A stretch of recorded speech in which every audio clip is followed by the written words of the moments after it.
A CBF e a máquina Nike. O contrato que sequestrou a seleção. Em 1996, a Nike vestiu o Brasil.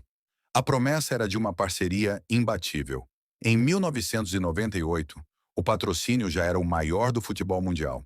Mas por trás do Joga Bonito e das 4 Copas do Mundo, existe um contrato suspeito. Existe uma aliança que vai muito além do dinheiro. A gente vai mostrar os números obscuros, a quebra de patrocínio mais cara da história do Brasil e responder à pergunta que não quer calar. A Nike escolhe os jogadores da seleção? Para entender a corrupção, temos que voltar a 1999. A Nike não chegou ao Brasil por acaso. Ela foi trazida por Ricardo Teixeira, então presidente da CBF, e seu aliado, o marceneiro João Avelange. O contrato inicial já era gigantesco, 160 milhões de dólares americanos por 10 anos.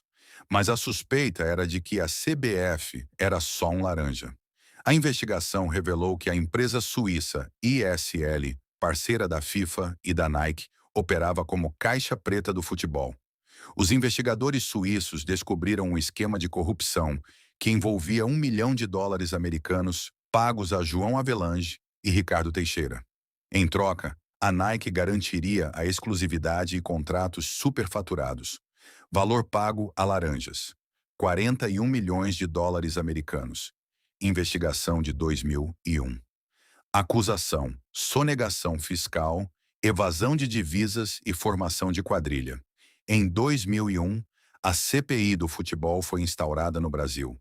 O relatório final foi arrasador. Pedia o indiciamento de Ricardo Teixeira e dos diretores da Nike no Brasil. O que aconteceu com esses indiciados? Nada. Absolvidos. A CBF sempre teve blindagem. Agora vamos ao ponto mais grave da história: o poder da Nike sobre as convocações. A lenda, que muita gente insiste ser só teoria da conspiração, foi confirmada por testemunhas e ex-dirigentes. Em 1998, o estopim aconteceu. O atacante Edmundo, na época no Vasco, vivia grande fase. Já Romário, que era o xodó da torcida, estava lesionado ou em má fase. A decisão de deixar Romário fora da Copa de 98 sempre foi estranha. Em 2009, o ex-presidente da CBF confidenciou a um jornalista. A Nike não gostava do Romário porque ele era da Pentium, marca rival à época, e preferia atletas mais jovens e vendáveis. Vamos aos fatos numéricos. Entre 2006 e 2014, aproximadamente 70% dos convocados tinham vínculo direto com a Nike. Era a época de ouro do fenômeno: Ronaldinho, Adriano e Roberto Carlos. Todos patrocinados pela Nike. E o caso mais emblemático é o de Neymar.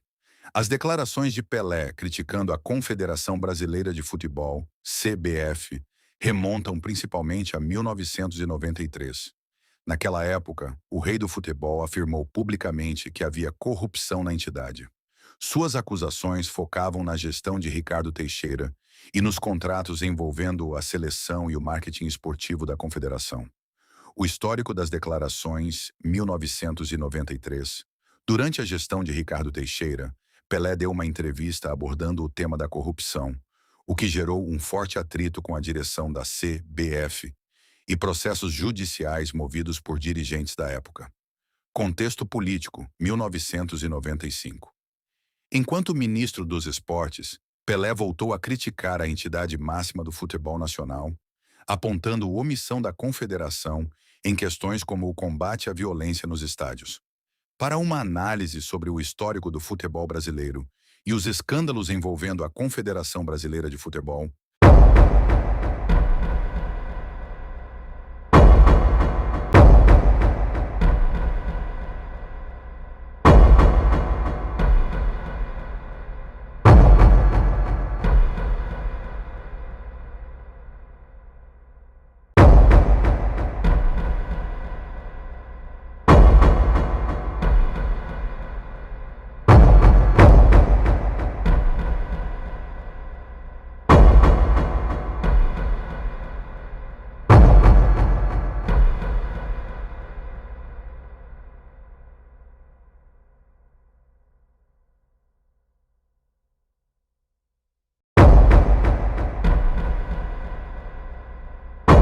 O jogador Edmundo contradisse o técnico Mário Jorge Lobo Zagallo durante seu depoimento na CPI da CBF/Nike ao ser questionado sobre o mal-estar de Ronaldo no dia da final da Copa da França, em 1998.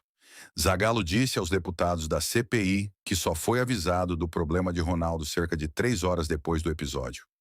No mesmo dia, os médicos da seleção, Lídio Toledo e Joaquim da Mata, afirmaram aos deputados que Zagallo foi informado, quase que de forma imediata, menos de 40 minutos depois do mal-estar do atacante, na Itália.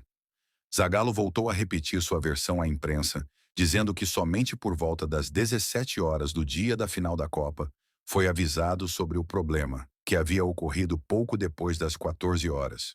Questionado novamente sobre o assunto, Edmundo disse que o aviso a Zagallo não ocorreu mais do que 10 ou 15 minutos depois do fato. Mais que isso, impossível, declarou. O jogador disse não lembrar quem avisou o técnico, mas afirmou que pessoalmente bateu a janela de muitos quartos do hotel, onde Zagallo e outros dirigentes da equipe técnica da seleção estavam hospedados na França. Apesar de reforçar suspeitas de deputados sobre as relações entre a Nike e a CBF, Edmundo negou ter dito logo depois da final da Copa da França que a empresa foi responsável pela escalação de Ronaldo para o jogo.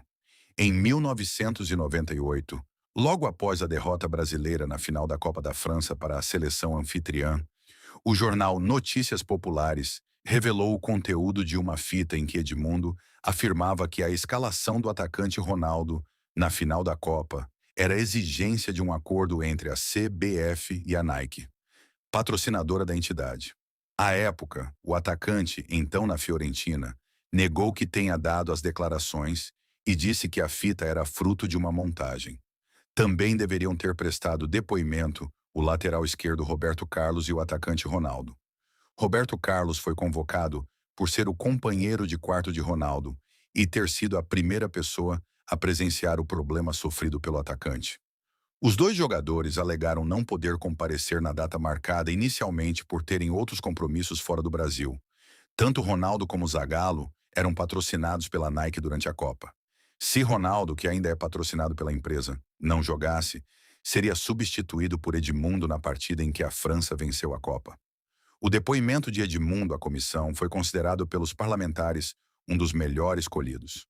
Nos anteriores, os deputados ligados aos clubes de futebol e à CBF haviam dominado a cena, praticamente esvaziando o conteúdo dos relatos.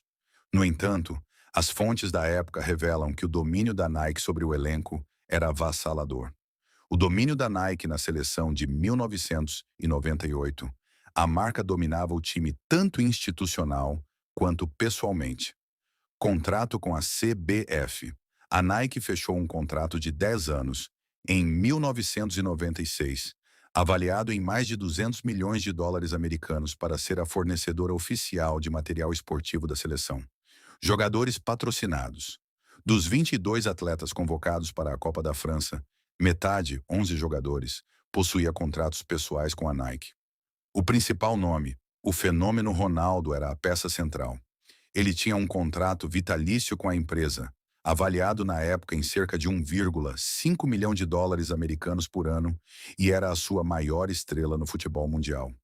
A polêmica em torno da influência da empresa na escalação de Ronaldo para a final, mesmo passando mal, foi tão grande que gerou uma investigação no Congresso Brasileiro anos depois. Devido à falta de registros consolidados sobre os patrocínios individuais de todos os atletas daquele período, os dados se concentram na força da Nike como a principal patrocinadora do elenco. Enquanto estiver pessoas sem capacidade de comandar, enquanto estiver corrupção e jogadores que são convocados por marketing e não por mérito capacidade técnica, enquanto patrocinadores convocar jogadores, o Hexa infelizmente vai estar bem longe de acontecer. Precisa de uma limpeza urgente na administração e jogadores que honram a camisa e jogam com vontade e amor ao seu país. Esperamos que esse dia chegue logo. E a pergunta que fica é: será que nos dias de hoje ocorrem essas influências em convocações e escalações? Patrocinadores e empresários de jogadores? Mas comenta aí, deixe sua opinião nos comentários. Deixe o like para receber mais notícias e histórias do mundo do futebol. Um forte abraço e até a próxima.